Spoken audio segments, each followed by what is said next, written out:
Good morning, everyone. I'm Casey Brown with the Dual Enrollment Office at MTSU, and this is a video designed to help you navigate your way through the MTSU admissions application, which is one of the first steps you need to complete to become a dual enrollment student at MTSU.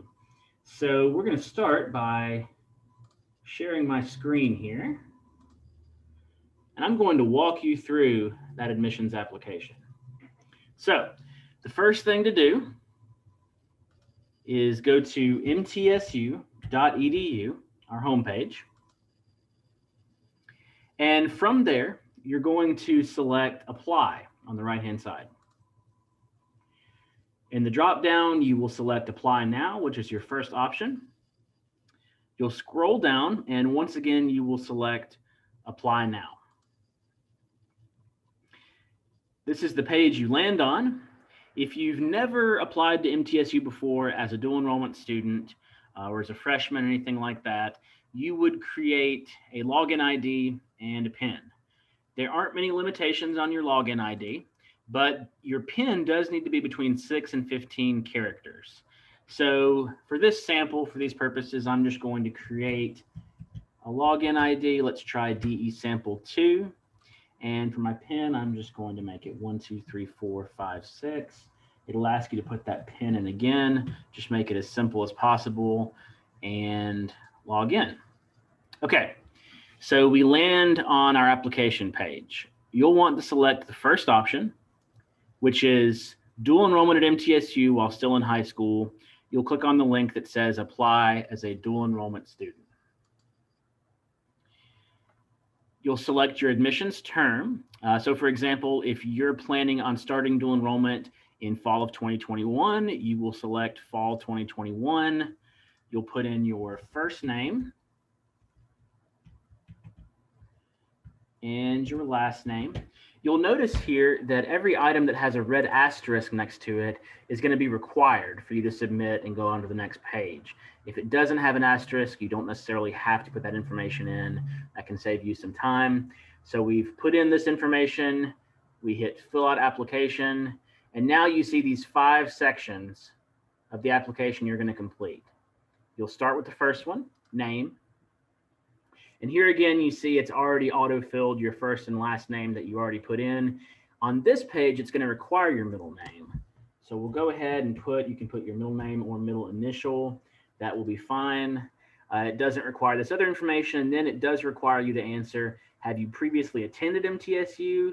The answer is generally going to be no. Have you previously applied to MTSU? That answer is going to be no for you as a new applicant.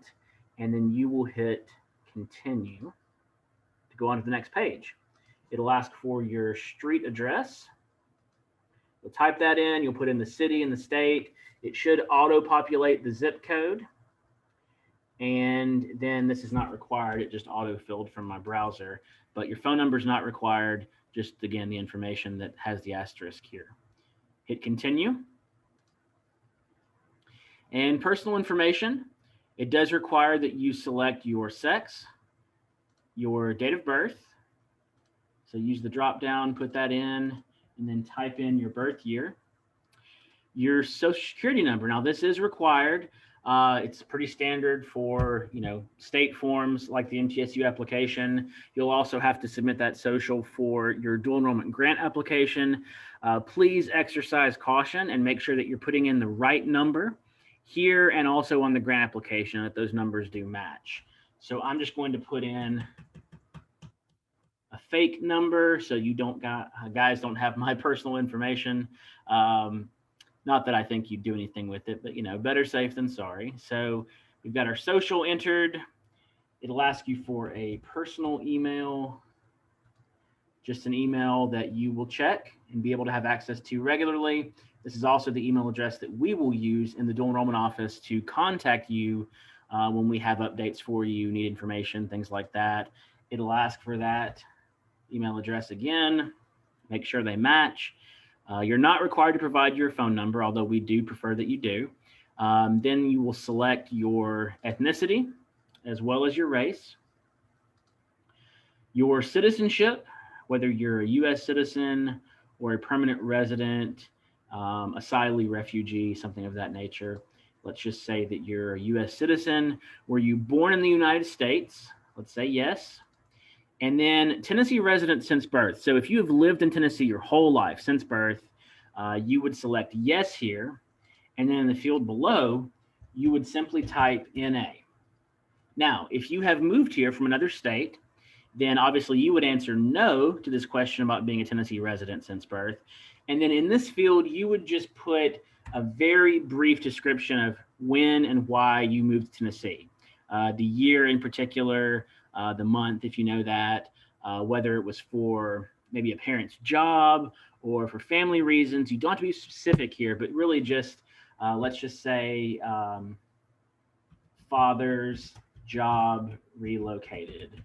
And you can put in, let's say May 2015 is when you moved here.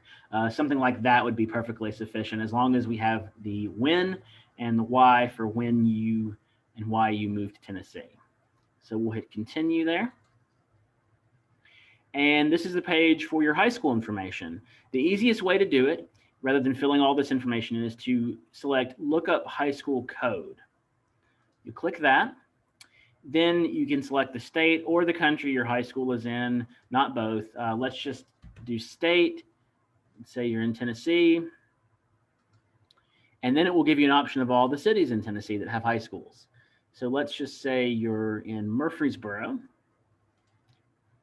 And then it will list the high schools in Murfreesboro.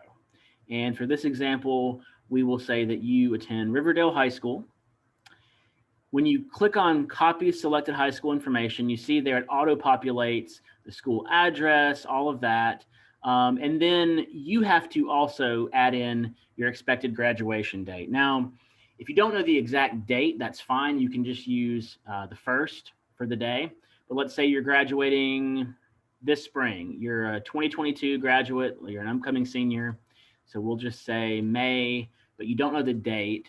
So May 1st is fine. And what's really important here is that you put the correct year in. So let's just say 2022 graduate and hit continue. The next page is for previous college that you may have attended. Really, this one's pretty simple. Are you currently dual enrolling with another institution, or have you ever earned college credit somewhere else?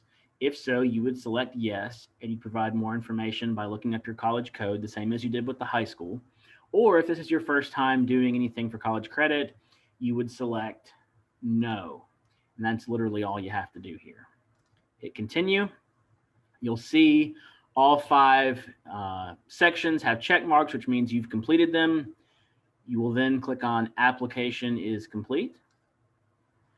You have a statement here basically saying you understand that the information you're providing is complete and accurate, so on and so forth. You can read through that and then click on I agree to the terms.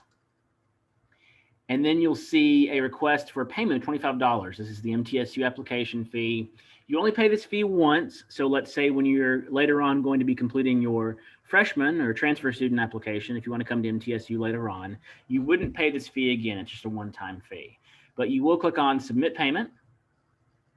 And you'll see it takes you to a secure site, MTSU site, where you can put in your credit or debit card information to pay that $25 application fee. Once you've completed that, you've gotten a confirmation, we will receive your admissions application, and that is the first step of the process completed. So hopefully this was helpful, and please reach out to our office with any questions that you have, but go ahead and get those applications completed if you haven't already, and we will see you next time.